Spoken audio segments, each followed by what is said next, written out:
Hello, welcome to another edition of On Call. I'm Tabor Aiken, Public Information Officer for the Lakeville Fire Department.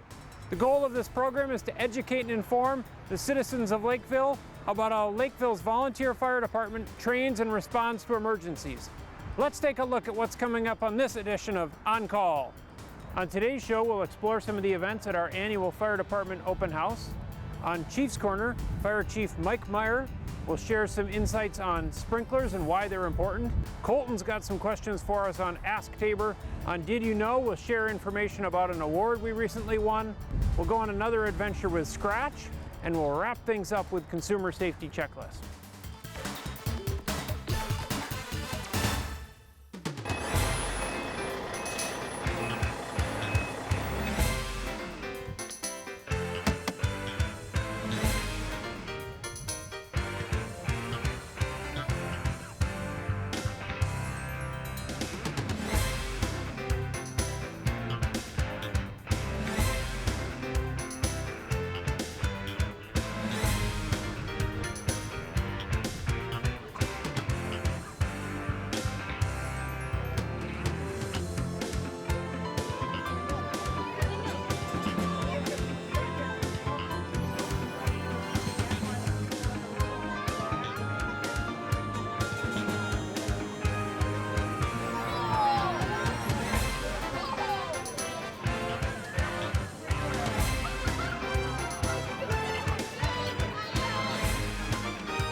Good evening, folks, and welcome to the Lakeville Fire Department Open House. Thank you very much for joining us this evening. We have a couple of different demonstrations that we're going to be doing for you. Earlier this evening, you saw we had the ladder truck up, moving the bucket around. We also had a fire sprinkler demonstration. We have another fire sprinkler demonstration at 7:15 and then one at 8:15. What you're all gathered around these two vehicles for is our 7 o'clock demonstration, which is an extrication demonstration. And then at 7:30, we'll be doing a car fire demonstration. The crew that you see by the rescue truck is a crew out of Lakeville Fire Station 1, and they are assembled to give you an idea of what extrication on a vehicle might look like. As you can see, both vehicles are staged there to look as though there's been some type of an accident. There is a victim, a dummy. Rescue Randy is in the white vehicle, and that's the victim that'll be rescued from this particular scenario. The blue car or gray car will be used for the fire demonstration, so for the extrication demonstration, we'll leave that alone and not do any cutting on it. The conversation that you can see the firefighters having is typically something that might be taking place in the truck on the way to the scene, where the firefighters are going to be mapping out who's doing what and laying out a plan so that when they get in, they've got some organization. One of the pieces that you'll notice on their gear that they're wearing are reflective vests. This is standard protocol. Lieutenant Huber's modeling that for us right there.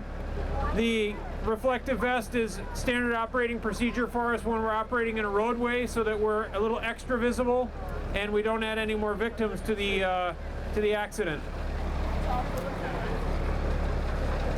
We're going to begin. You'll see that the tray on the back of the rescue truck, this is Rescue 1, has been slid out, and the firefighters are accessing some tools from there.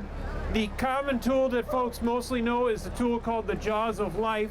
That's a brand name for a tool. We don't have a tool called the Jaws of Life, but we have tools that do the same thing. So you can see that the firefighters are moving up around the vehicle with some wooden blocks, or what we call chocks, and the attempt here is to stop the vehicle from moving any further, stabilize the vehicle, and then begin assessing the scene and deciding exactly what steps need to be done. The firefighter at the front of the vehicle, Stu, he's using a tool called the windshield saw. And that windshield isn't going to break. It's coated in plastic, so it will protect the occupants of the vehicle in the case of an accident. So he's using that to cut that windshield, and then he's going to fold that down so that they can have access to the patient. You can see that the front windshield's almost completely removed. They'll be able to fold that down. They've taken out the rear windshield and some of the rear windows as well.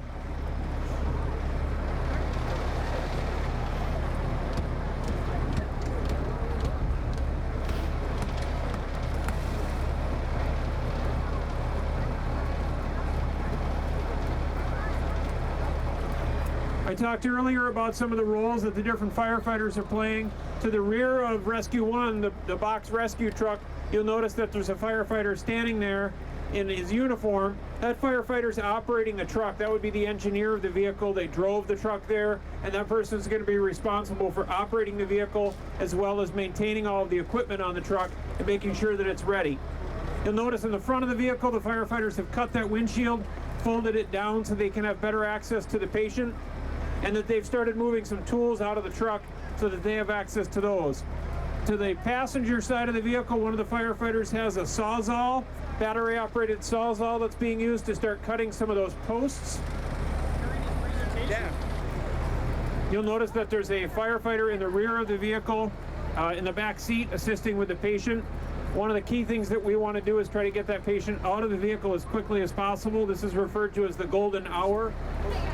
You'll notice on the driver's side that the firefighters there have removed the door, so again giving increased access to that patient and making it easier to slide that patient out of the vehicle.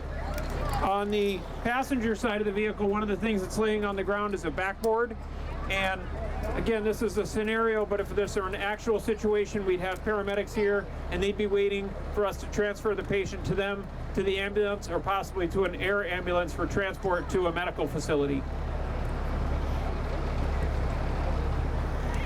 You'll notice the firefighter that's operating by the driver's side of the vehicle has a tool that's a cutter. So we talked earlier about the jaws of life that many people know. This is a tool that does essentially the same thing. It's a hydraulic tool. It's powered by a generator that's mounted on the rear of the truck, and that firefighter's using that. It's an extremely powerful tool, and it's able to cut through those doorposts. And then again, on the other side of the vehicle, they're using a Sawzall to make some cuts there as well. One of the things that you may not be able to hear are the different communications that the firefighters are using as they move around the vehicle. You can see that the officer, again, that's the captain in the red helmet, is giving direction to the firefighters, transferring people from one side of the vehicle to another, giving them directions for areas that need to be cut or some different things that need to be made on that vehicle in order to, again, get that patient out. At this point, what the firefighters are preparing to do is remove the entire roof from the vehicle to make it easier to patient out. In this particular case, removing the roof would not be necessary to extricate the patient, but it does make for a good demonstration. We want to show you what that looks like so that you can see all the steps that are involved in that. So as you'll notice, the firefighters are going around and they're cutting those different posts so that they can begin removing that roof. So you can see that the firefighters were successful. The roof is gone, or it's been removed from the vehicle. And now you'll notice that there's a larger crew inside the vehicle beginning to prepare that patient for extrication. Again, just so there's no question about this, this is a dummy. It's a Rescue Randy, we call him. And it's a mannequin prepared specifically for first responders to practice with, to drag out of buildings. Once you fill it with sand, it weighs about 150 to 180 pounds. So it can be quite a realistic tool to use. You'll see that the firefighters outside the vehicle have a backboard in place so that when that victim comes out, the victim can be backboarded and then again would be transferred to paramedics for transportation. So success again, the patient's been successfully removed from the vehicle.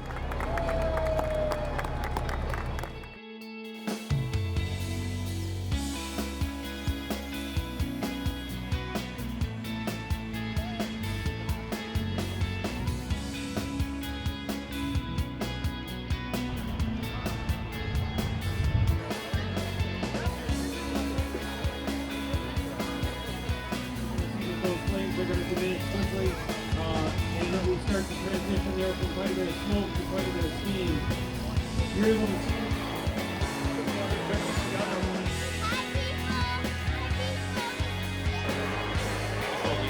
in one door, and then a hall. Back to the ladder.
Hi, I'm R the Raccoon. And I'm Georgette the Frog, here to talk to you about using your child safety car seats correctly. Yeah. Make sure the car seat is secured tightly. No wiggle room. Check the harness strap for tightness. Good and tight. Oh, my. Oh. The harness clip should be at armpit level. Do frogs have armpits? Pew. And it's safer for children under 13 to ride in the back seat. Hi. Hey, you better get buckled up. Oh. Hey, if a frog and a raccoon can buckle up, So can you. Yeah, you. No, you. No, you. Did you know that this is our 9th season of broadcasting LFD On Call? In addition to being on the air that long, we've received multiple pieces of recognition for our work, including 2 regional Emmy nominations, a Telly Award, and most recently, LFD On Call received an award from the Minnesota State Fire Chiefs Association. This is the 2010 Public Safety Education Award for outstanding leadership skills to promote fire and life safety education in your community and the state of Minnesota, and the exemplary commitment and dedication of proactive efforts of prevention. The award was presented to Lakeville Fire Chief Mike Meyer at the Minnesota State Fire Chiefs Association Conference in October. On behalf of all that are involved with LFD On Call, I'd like to thank the Minnesota State Fire Chiefs Association and thank all that are involved in making this program a success.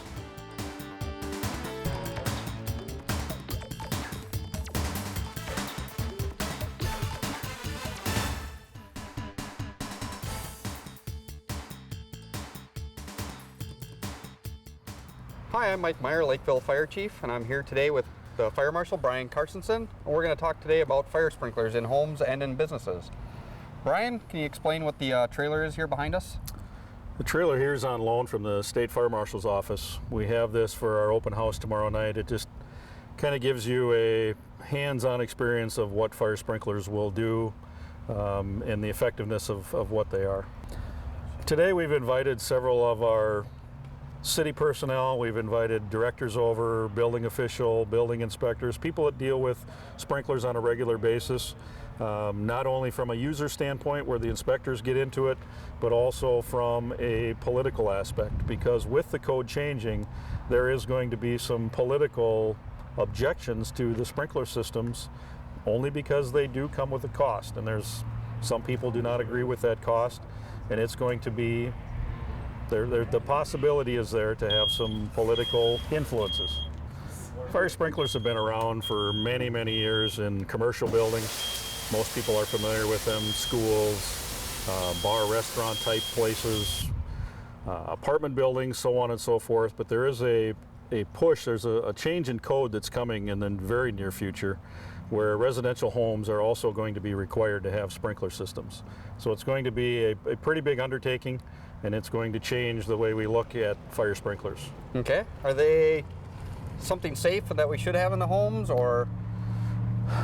I guess it depends on which side of the fence you're on. Obviously, when you're in the fire code, fire prevention business, they're very important. We think they're very important.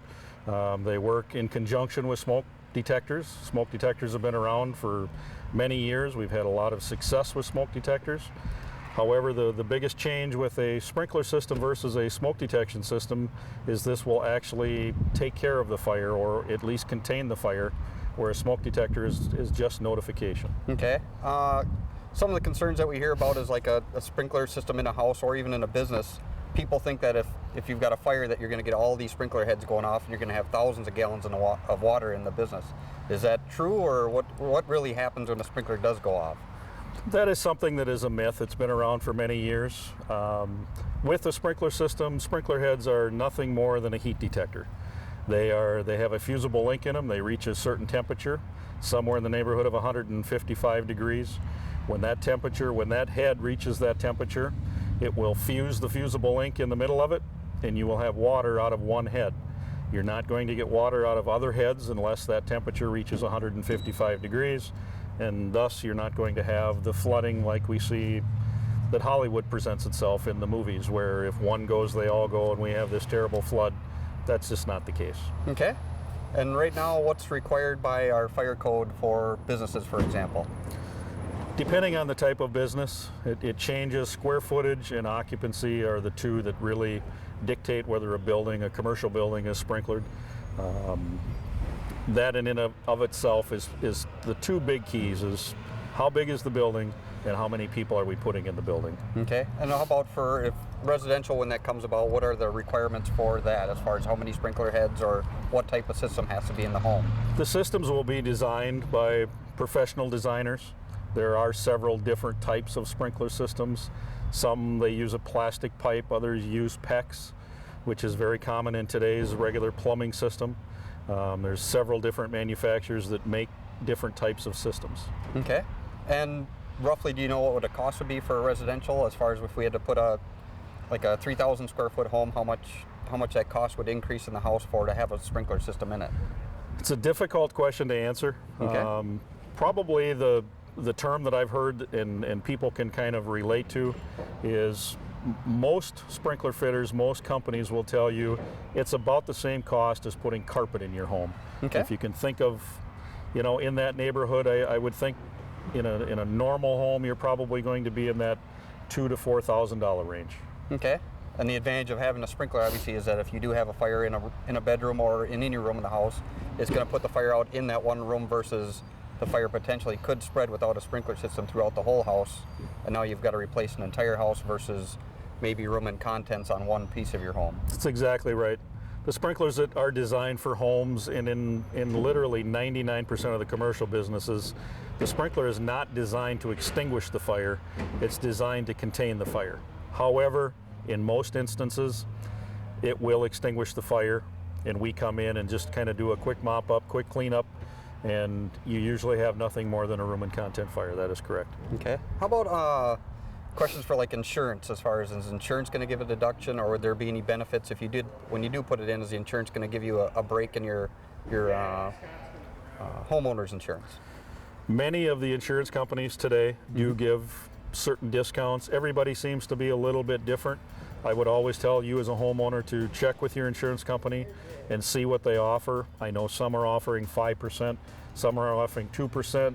I think I've seen it as high as a 10% savings if you have a fully sprinkled home. But it is something that I would tell a homeowner to check with your insurance company. All right, Brian, this is very informative. Thanks for being here today. You're welcome.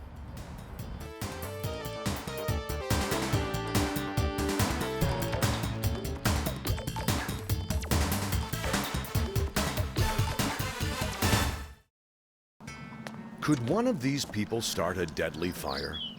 Careless smoking is the #1 cause of fire fatalities. However, most fires are preventable. So, will one of these people start a deadly fire? It's up to them. You can protect your family and your home from fire. Visit GetYourButtOutside.com. Brought to you by the Minnesota State Fire Chiefs Association and the Minnesota Fair Plan. And now it's time for you, the viewer, to ask a question, where you have the chance to win a t-shirt in another exciting edition of Ask Tabor. Today on Ask Tabor, we've actually got 3 questions. Colton, a student in Lakeville, sent me an email. And Colton, you've got some great questions. I'll see if I can answer all 3 of them for you. Colton's first question is, how do firefighters climb the ladder on the ladder truck? And there's 2 ways. One would be the pretty simple way of climbing a ladder just like you would any old ladder.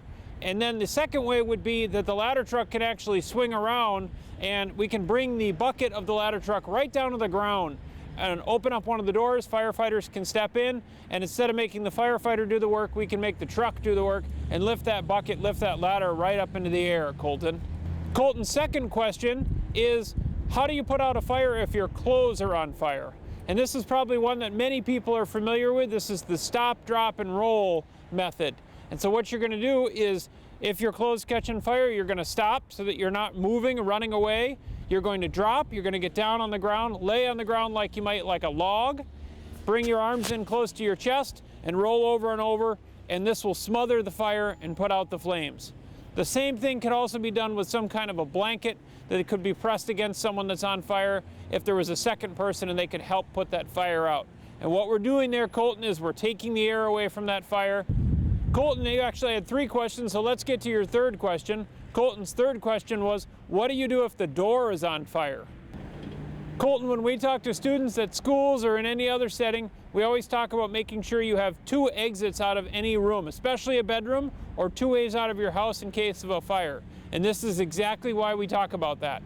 Because if you get to an exit, you put your hand on that door, of course the door is closed, you put your hand on that door and it feels hot, or you can tell that there's fire on the other side, you're going to use your 2nd exit.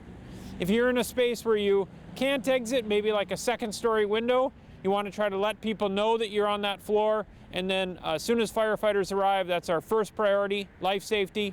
We'll work quickly to get you out of that space. Colton, thanks for your questions. I know we've got several other questions coming up on upcoming shows that folks have already emailed, but keep sending them in.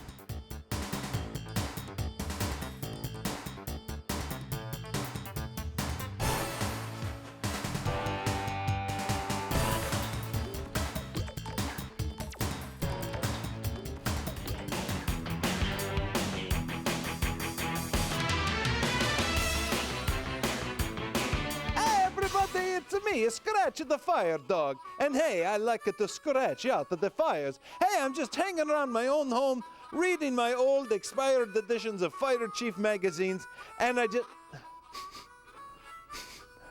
What's that smell? Excuse me. Don't smell it over here. Excuse me. Oh, something smells over there. I don't know. Hey, you, Larry. Hey, Larry, what you doing over there? Do you smell that stuff too?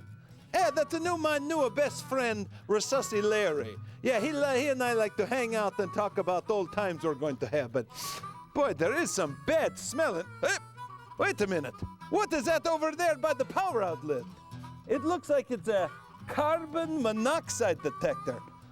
What is a carbon monoxide detector? Hey, maybe if I push the button, it'll tell me what it does. It's making some noise. I don't know what's going on here. I better head down to the fire station and talk to my good friend Jay O'Connell to find out what these carbon monoxide detectors are. You coming with me, Larry? I think he's just going to sit here and mind the fort. I'll tell you what happens later, Larry. Jay O'Connell! Jay O'Connell, where are you? Jay, it's the wolf! Jay, there you are. Hey, Scratch. Hey, what you doing just standing around here in the fire station? Well, I was just going to my vehicle for an inspection, and I heard you call it. Yeah, hey, I found this. Oh, I found this a funny thing making the noises and beeping. Would you grab this for me? It says carbon and it keeps doing that. Jay, can you tell me what is a carbon monoxide alarm, and why does it keep doing that? It's driving me crazy. Well, the beeping is because you hit the test button. Oh, so really? we got to let it reset itself. Yeah. Okay? And then it'll stop beeping. Okay, but the carbon monoxide detector, that's in case you have like a gas furnace in your house, a gas water heater. Hey, you know what? That's funny you should mention, because before this thing started doing stuff, I smelled gas. You smelled gas? I smelled gas at my house, so I ran down here. Is that what I should do? Well, if you smell gas, definitely you want to get out of the house. Yeah. You don't want to turn the lights off, because that could spark something. Oh. Yeah? But I'm glad you're out of the house. Did everybody else get out of the house? Well, my friend Larry's still sitting there. I wonder how he's doing. Did Larry have a headache, or was he vomiting, throwing up? No, he was sick? He was sound asleep. He was pretty stiff. Well, that's something that could be serious. We may want to call the fire department out and have them go check out Larry. Well, Larry's just a Resusci Larry. Oh, that Larry. Yeah, that Larry. But we'll call after the segment and make sure he's okay. Yeah, because once your meter goes off, you know, it's got a peak level button on here that we could press to see what the highest level was.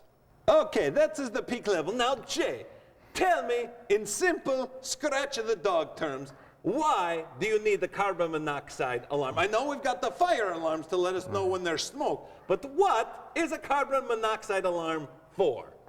Well, it's for when you're sleeping, your systems are down. If you have a gas leak in your house, this carbon monoxide detector will sense it and alarm and wake you up. And what makes it the gas? Like you said, that the furnace and anything else that can make a gas? Water heater, if you leave the car running in the garage. And you don't think people should do that? Especially here in Minnesota, we like to warm up our vehicles. We shouldn't do that when they're in the garage, correct? Not in the garage, because that can lead into the house and cause carbon monoxide in the house. Cool, so when this goes off, we need to leave the house just like if it was a fire alarm. Isn't that right, Jay? Correct. Get out as fast as you can. If you're feeling sick, you want to call the fire department and tell them you're feeling sick. Okay, and then once we're outside, then we should call the fire department. And what is that number, Jay O'Connell? 911. Hey, we like that one. Hey, now should I go back and plug this back in at my home, Jay? Yes, but if your friend's sick, we should probably go out there with the gas meter and maybe have the gas company come out and check. Should we go upstairs and check him out quick? Probably. Okay, let's go check him out, make sure he's okay. Come on, folks, let's go. Hey, Jay, see, there's my friend, Resusci Larry. Like I said, he's a little stiff. Phew, I'm so glad that Larry is okay, aren't you, Jay? Yes, I'm glad he is. I was a little worried. Now, hey, it's time for us to end our segment, but is there one important other thing that we should tell our friends watching where they should place these carbon monoxide alarms? Well, there's a new state law saying 10 feet from any bedroom so that the alarm can wake you up if you're sleeping. Oh, very good. So you should have those by a bedroom so where you can hear it go beep, Yep. beep, beep, beep, beep, beep. And the beeping, like you said, was the test button. So you want to press the test button once a month to make sure it's working. Very good. Well, thank you so much for your time, Jay O'Connell. That's easy for me to say. You're welcome, Scratch. It was good to see you again. So, hey, everybody, until next time, this is a Scratch the Fire Dog, because I like to scratch you out of the fires. We'll see you next time. Hey, I'm going to go see if Larry wants to play some cards with me.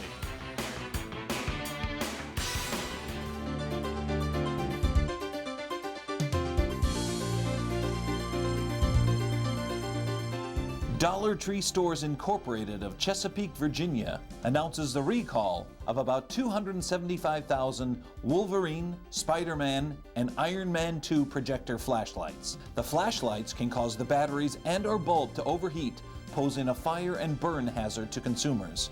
These flashlights were sold at Dollar Tree stores nationwide for about $1.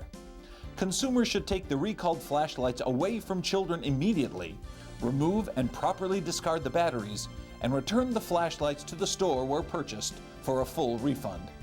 For additional information, you can contact Dollar Tree at 1-800-876-8077 or visit the firm's website at www.dollartree.com. Ryobi Technologies Incorporated of Anderson, South Carolina announces the recall of about 455,000 Ryobi Model HP 1802M cordless power drills.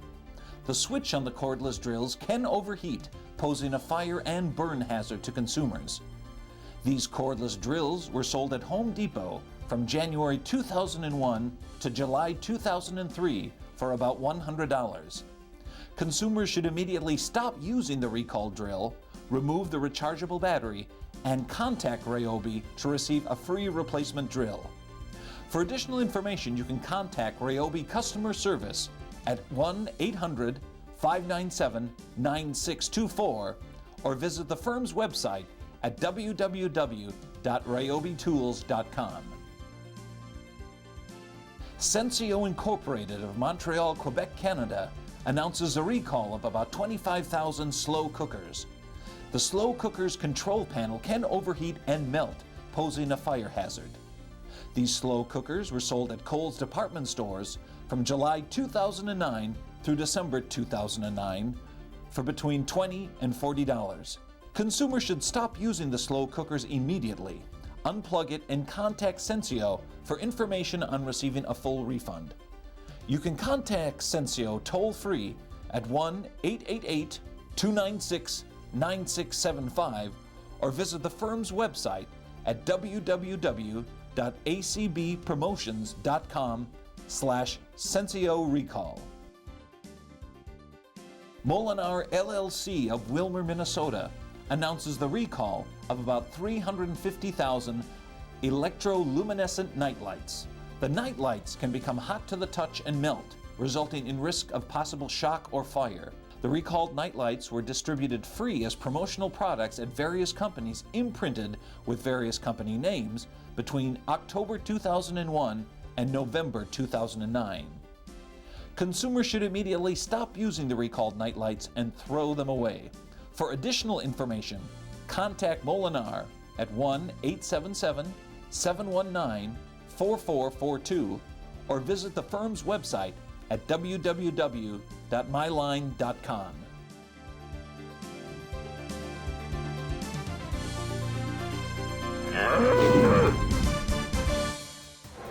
Thanks for joining us for this edition of On Call and for this annual Fire Department open house. If you missed the open house, it's an annual open house. We'll have another one next year.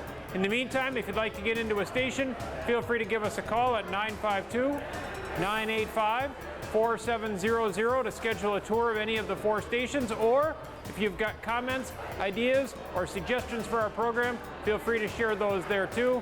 Use the email address at the bottom of the screen as well. Thanks for joining us. All fire units are clear.